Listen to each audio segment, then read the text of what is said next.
বানানোর জন্য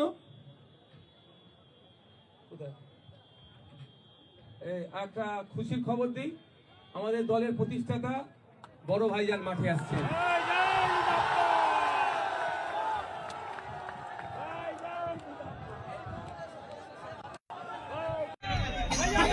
আমি আশপাশেই ছিলাম,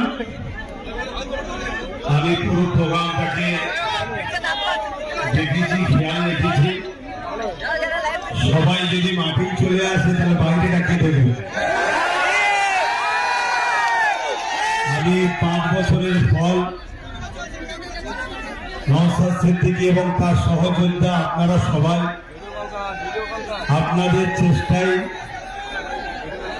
বিধানসভা আসতে হয়, তখন অনেকটা বাকি আছে, কিন্তু আজকে এই শহীদ মিনারের ময়দানে আপনারা যেভাবে প্রোগ্রাম ধুলো উড়িয়ে দিয়েছেন, সামনে 26-এ জিত আপনাদের অলরেডি হয়ে গেছে। আপনাদের এতটুকুই বলবো, আমার স্বপ্ন কিন্তু ব্রিগেড ছিল যে 5 বছর পর কমসে কম ব্রিগেড দেওয়া হয়। কোনো ব্রিগেডই সেনাবাহিনী বন্ধুরা বলেছেন, তিনাদের প্রোগ্রাম চলছে, নিশ্চয়ই মাইক মারা আছে, দেখছেন। 31শে মার্চ পর্যন্ত প্রোগ্রাম আছে। 31শে মার্চের পরে আবার চেষ্টা করব, কিন্তু মার্চের পরে প্রচন্ড রোদ হয়। এই রোদকে অপেক্ষা করে যদি ব্রিগেড করি আপনারা সারা দেবেন তো? আমার টার্গেট ব্রিগেড রেকর্ড হয়েছে 21-এ, ওই ব্রিগেডের রেকর্ডকে আবার ভাঙবো আমরা। সেই চেষ্টায় আজকে গতকাল থেকে বারবার আমাকে বলেছিল, আমি বলেছিলাম আমি অবশ্যই কলকাতাতেই থাকবো, আশপাশেই থাকবো, পুরো প্রোগ্রাম থেকে নজরে রাখবো।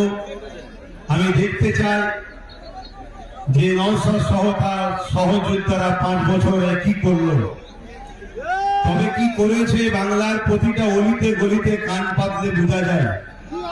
এই বাংলায় বর্তমান বিরোধী শক্তি যদি কেউ থাকে আজকের দিন পর্যন্ত, সেটা হলো আইএসএফ।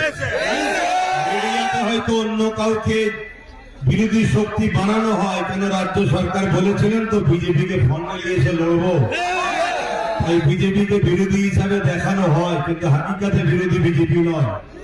তাই এই সরকারের পতনের পরে যে গভর্নমেন্টটাই বাংলায় হবে, সেই গভর্নমেন্টটার নাম হলো আইএসএফ।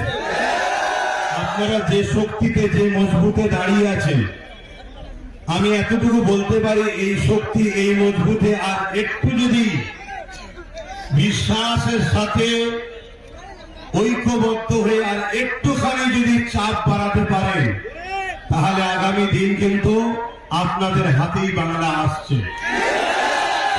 আমি আপনাদের এই প্রোগ্রাম দেখেছি, সবই খুব ভালো লেগেছে।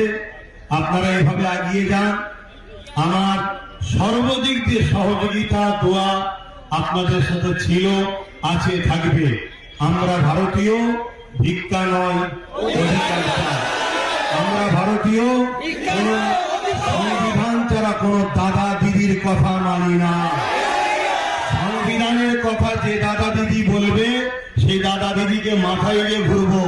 আর যে দাদা দিদি সংবিধানকে তাকে রেখে নিজেদের কথা শোনাতে চাইবে, সেই দাদা দিদিকে সংবিধানের ডায়েরিতে এনে জেলের কারাগারে আমরা যুব সমাজই ভরবো। এই অঙ্গীকার নিয়ে আজকে আপনারা তো চলে গেছেন, রাস্তায় সব দেখছি চতুর্দিকে। কারণ আমি যদি আরেকটু আগে ঢুকতাম তাহলে তো আরো সমস্যা হয়ে যেত না।